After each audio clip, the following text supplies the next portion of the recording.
저는 고등학교 시절에 읽었던 수필 한 편을요, 이제 60이 다 돼가는 이 시점에서도요 가끔씩 떠올리곤 합니다. 제가 가끔씩 살면서 떠올리는 수필은요, 피천득 씨의 인연이라고 하는 수필인데요, 이 수필이 오랜 시간 저의 마음속에 남아있는 건 바로 이 글 때문입니다. 인연이라고 하는 이 수필의 마지막 부분에 보면 이런 독백을 하고 있는 걸 우리가 보게 되는데요, 어떤 독백인가 하면 세 번째는 아니 만났으면 좋았을 것을 이라는 그런 징의 독백입니다. 저는 한 번씩요 살아가면서 누군가를 만나고 또 헤어지고 또 우연히 만날 때면요, 가끔씩 이 수필의 지은이가 고백했던요, 바로 세 번째는 아니 만났으면 좋았을 것을 이라고 하는 그 글을 떠올리면서요, 한 번씩 반대인 경우도 있지만 또 어떨 때는 참 안 만났으면 좋았을 것을 이라는 그런 생각을 하곤 합니다. 이 수필의 내용을 잠시 여러분들에게 말씀을 드리면 내용은 이러합니다. 지은이가 17살 때 일본 동경으로 유학을 가게 되는데요, 이때 이 사람이 머물던 집에는요 아주 어린 딸 한 명이 있었는데, 이때 이 어린 여자아이의 이름은 아사코였습니다.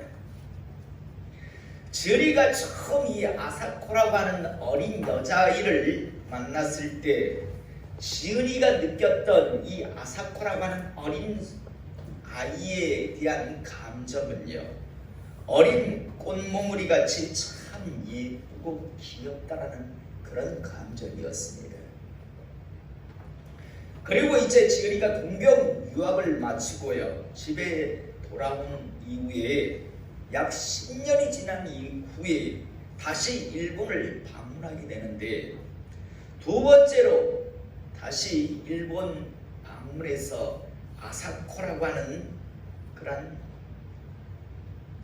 10년 전에 만났던 어린 여자아이였지만 다시 만나게 됩니다.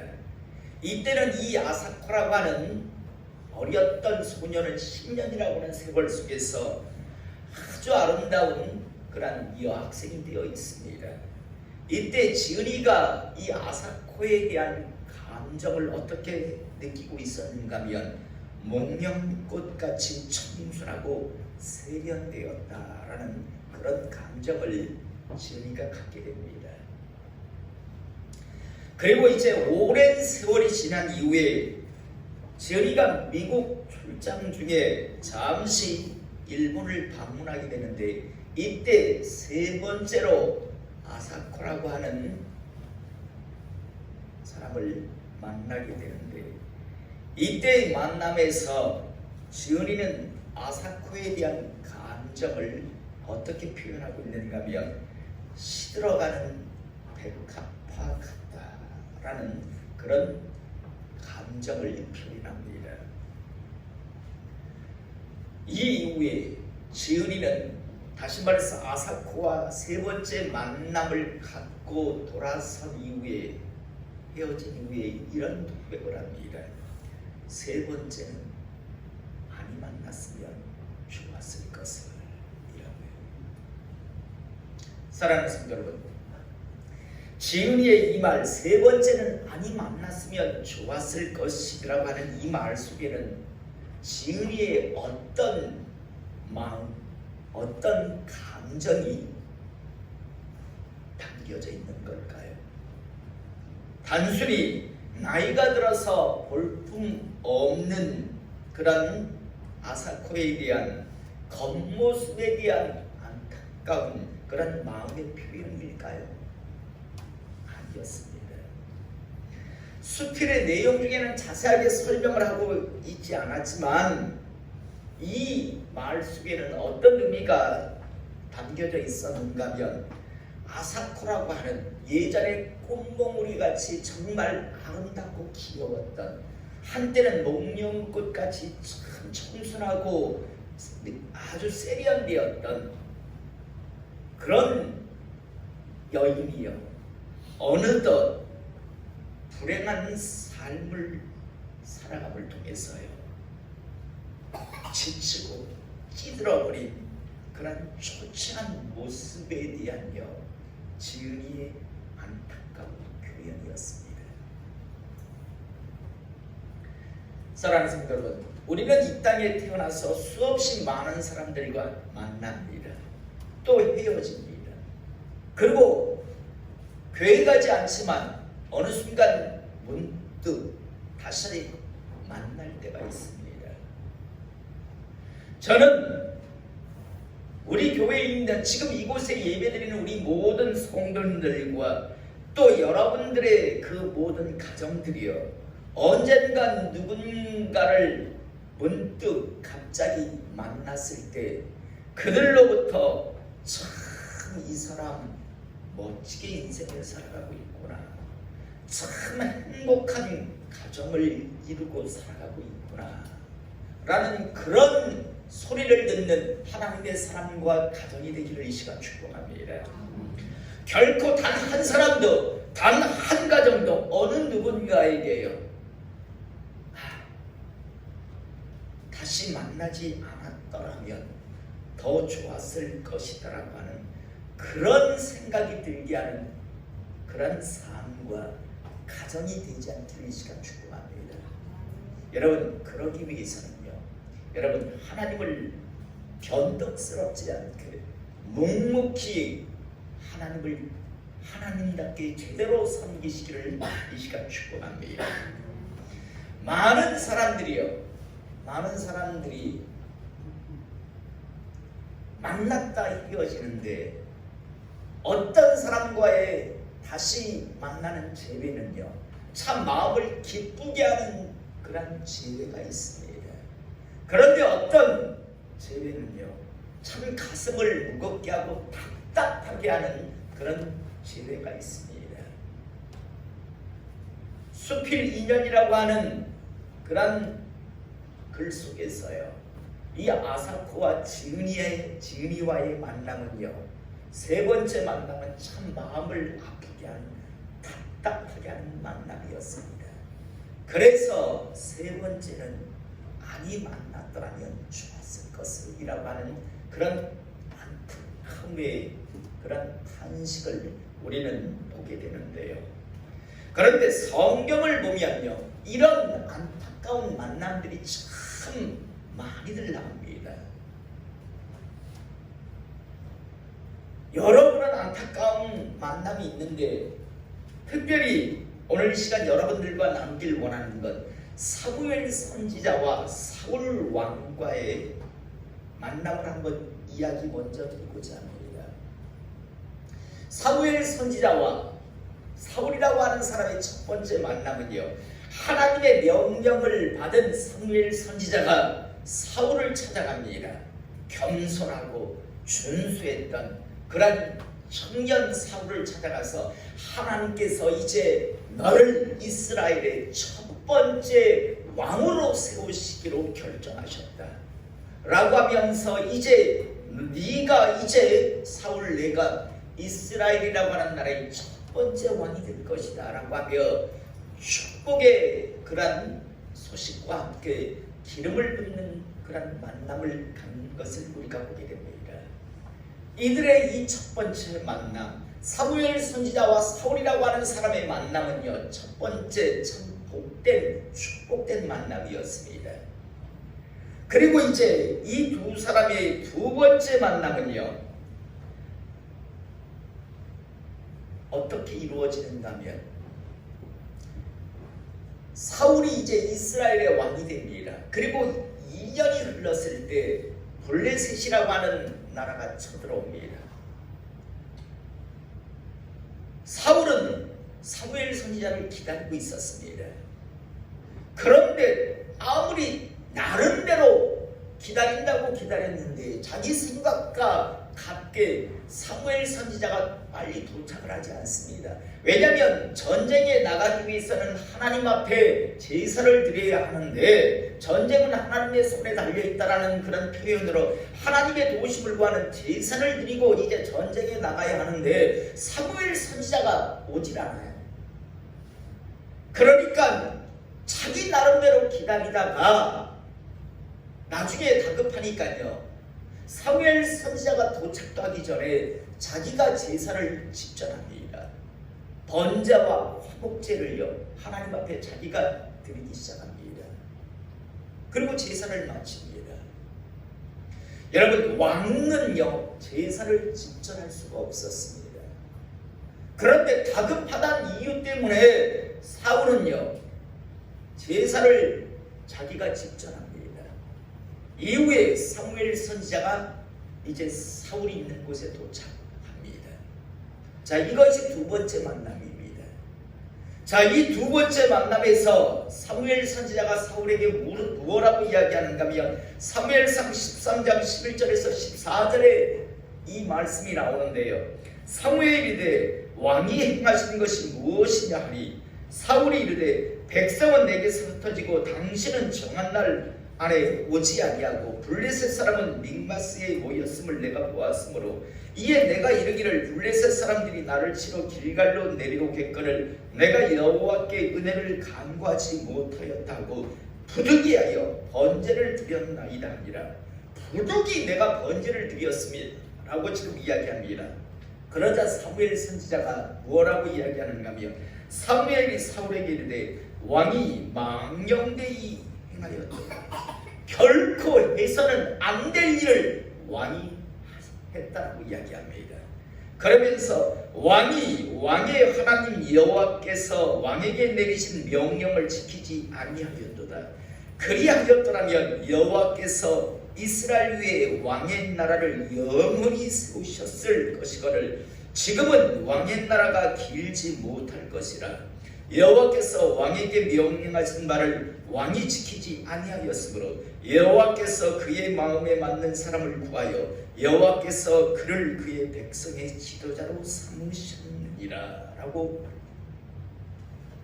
하나님의 뜻을 전합니다. 당신이 해서 안 될 짓을 하셨습니다. 당신이 하나님의 말씀 그대로 지켰더라면 당신 집안의 영원한 왕의 위가 계속 이어졌을 텐데 당신은 해서는 안 될 행동을 했기에 이제 당신의 왕위는 결코 길지 아니할 겁니다. 하나님은 이미 자신에게 맞는 사람에게 당신의 그 왕위가 넘어가게 하셨습니다 라고 하는 그런 말을 사무엘 선지자가 사울에게 전하는 걸 보게 됩니다. 이것이 두 번째 만남입니다. 첫 번째 만남은 참 축복된 만남이었습니다. 당신이 이제 이스라엘의 첫 번째 왕이 되십니다. 하나님이 당신을 왕 세우기를 정하셨습니다라고 하는 그 첫 번째는 축복된 만남이었는데 두 번째 만남에서는 왜 그렇게 망령되이 행하셨습니까? 당신이 하나님 말씀대로만 하셨다면 당신 집안이 영원하게 왕의 그런 위가 내려 흘러갔을 텐데 왜 그러셨습니까? 안타까움을 표현하는 두 번째 만남을 우리가 보게 됩니다. 그리고 이제 세 번째 만남은요, 어디서 이루어지는가? 우리가 잘 알고 있습니다. 하나님께서는요 사울 왕에게 아말렉을 진멸해라, 짐승도 남자 여자 아이 구분하지 말라, 심지어 짐승도 하나 살려두지 마라, 완전히 진멸시켜라. 이게 하나님이 사무엘 선지자를 통해서 사울 왕에게 전달한 하나님의 뜻이었습니다. 그런데 우리가 잘 알다시피 사울 왕은요, 사람의 말을 듣기 시작해서 아각 왕도 살리고 짐승들도 그럴듯하게 쓸모없는 것들을 죽이지만 그럴듯한 것들은 다 살려둡니다. 하나님의 말씀대로 준행하지 않습니다. 그럼에도 불구하고 자기가 마치 큰 승리를 얻은 것 같이, 잘한 것 같이 만족, 자아도취에 빠져 있을 때, 이때 사울 왕을 찾아오는 사무엘 선지자가 있습니다. 이것이 이들의 세 번째 만남입니다. 이 세 번째 만남에서 사무엘 선지자는 사울 왕에게 이런 말을 합니다. 왕이 여호와의 말씀을 버렸으므로 여호와께서 왕을 버려 이스라엘 왕이 되지 못하게 하셨음이니이다. 당신이 하나님을 버리셨기 때문에 이제 하나님께서 당신을 버리셨습니다. 당신은 하나님으로부터 이제 버림받았습니다. 라는 말을 전달합니다. 그러면서 사무엘이 가려고 돌아설 때 사무엘 선지자를 통해서 당신은 하나님께 이제 버려졌습니다. 당신이 하나님을 버리셨기에 하나님도 당신을 이제는 버리셨습니다. 라고 하자 사무엘이 이제 그 말을 전하고 가려고 할 때 사울이 그의 옷자락을 잡고 늘어집니다. 그래서 사무엘 선지자의 옷이 찢어집니다. 그러면서 이후에 사무엘이 그에게 이르되 여호와께서 오늘 이스라엘 나라를 왕에게 떼어 왕보다 나은 왕의 이웃에게 주셨나이다. 이스라엘의 지존자는 거짓이나 변개함이 없으시니 그는 사람이 아니시므로 결코 변개하지 않으시니이다. 옷자락을 잡고 막 늘어지지요. 당신 버려졌다니까. 그런데 사무엘 선지자는 분명히 말합니다. 하나님의 뜻은 바뀌지 않습니다. 당신은 버려졌습니다. 그리고 35절에 보면 이렇게 성경은 말씀하고 있습니다. 사무엘이 죽는 날까지 사울을 다시 가서 보지 아니하였으니 이는 그가 사울을 위하여 슬퍼함이었더라고요.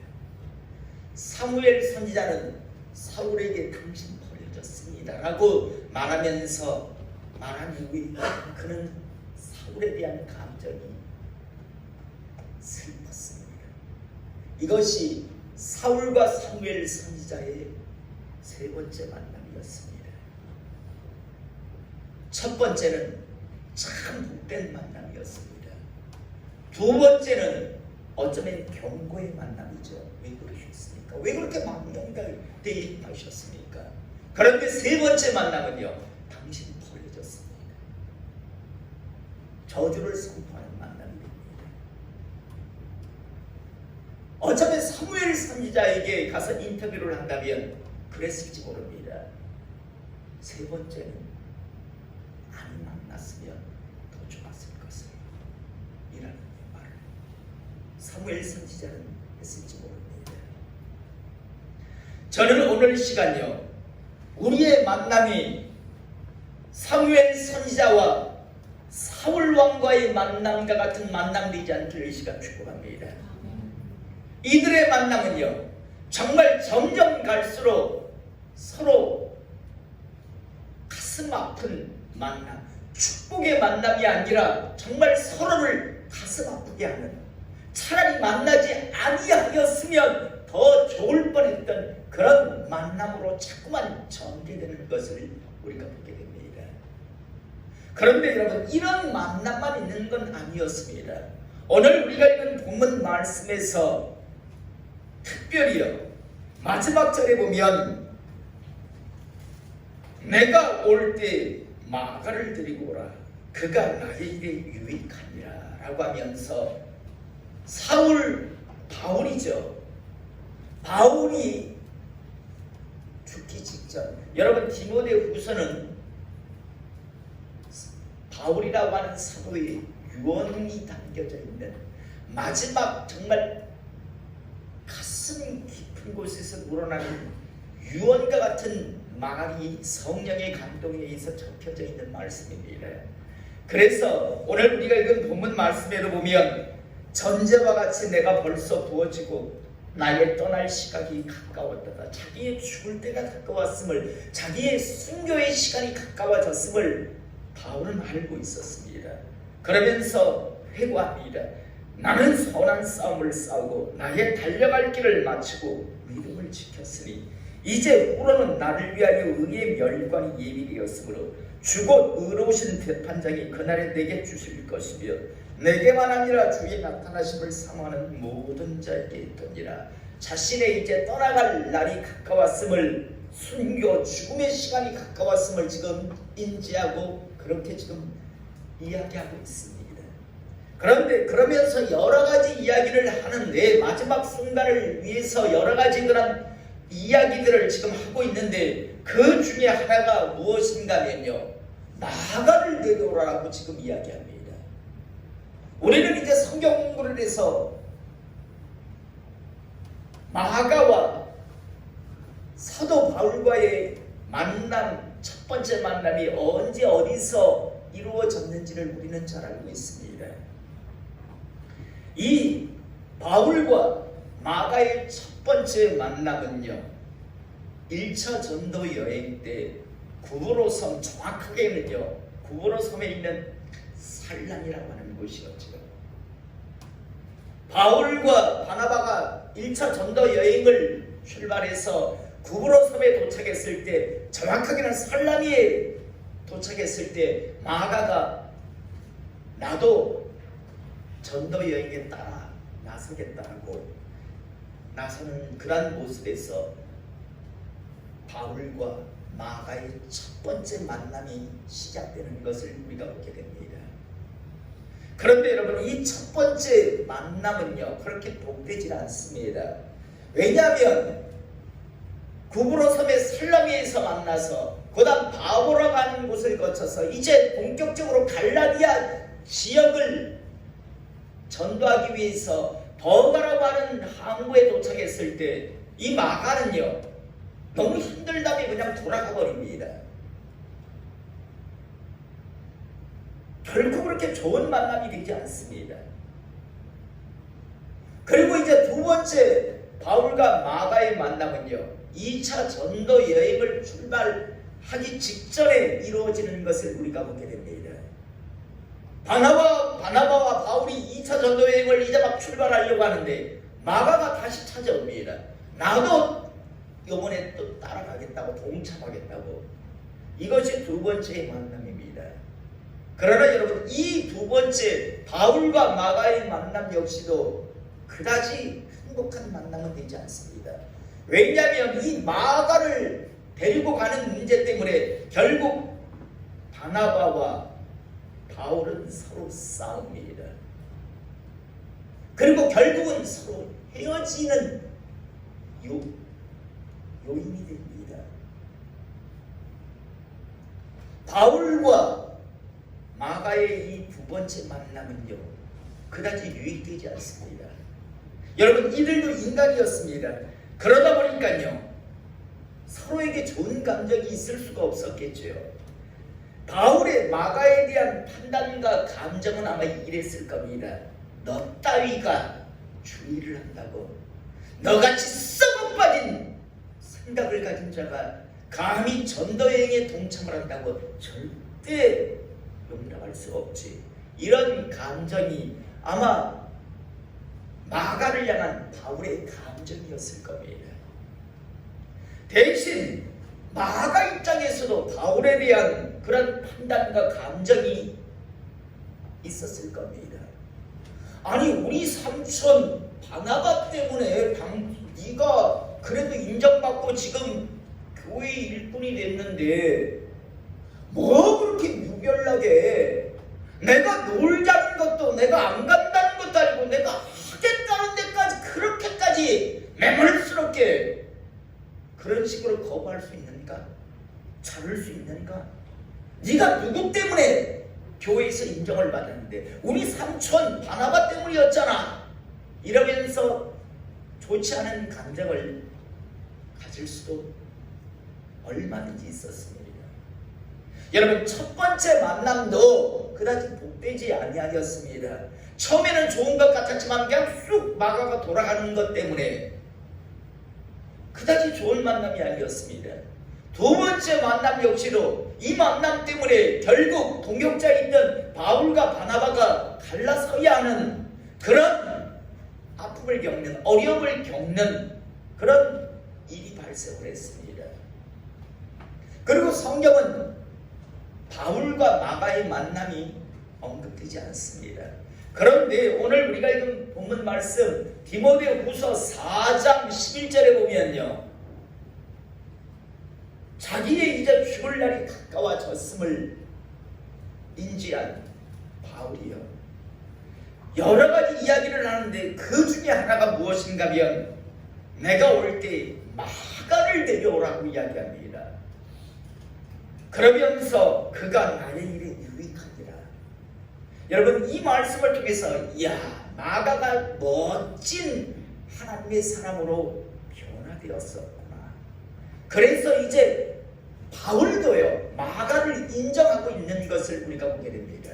여러분, 이 만남은 분명히 이루어졌을 겁니다. 이들의 이 만남은 세 번째 만남이었을 거고, 아마 이들의 이 세 번째 만남은요 인간적으로 볼 때 참 가슴 아픈 만남이었을 겁니다. 왜냐하면 한 사람은 곧 이제 죽어야 하는 그런 상황 속에서 옥에 갇혀 있고, 한 사람은 밖에서 그의 옥바라지를 해야 하는 그런 상황이었기 때문에 정말 가슴 아픈 만남이었지만, 그러나 이 만남은 이전에 그 안 좋았던 만남이 아니라 정말 아름다운, 사람의 눈으로 볼 때는 가슴 아픈 만남이었지만 영적으로 볼 때는 정말 복된 만남이 이루어지고 있었습니다.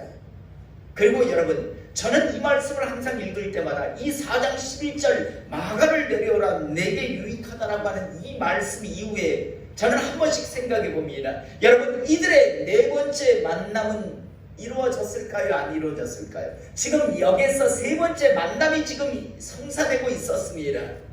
네 번째 만남의 장소는 어디였을까요? 천국이었습니다. 그들은 지금 만나고 있을 겁니다.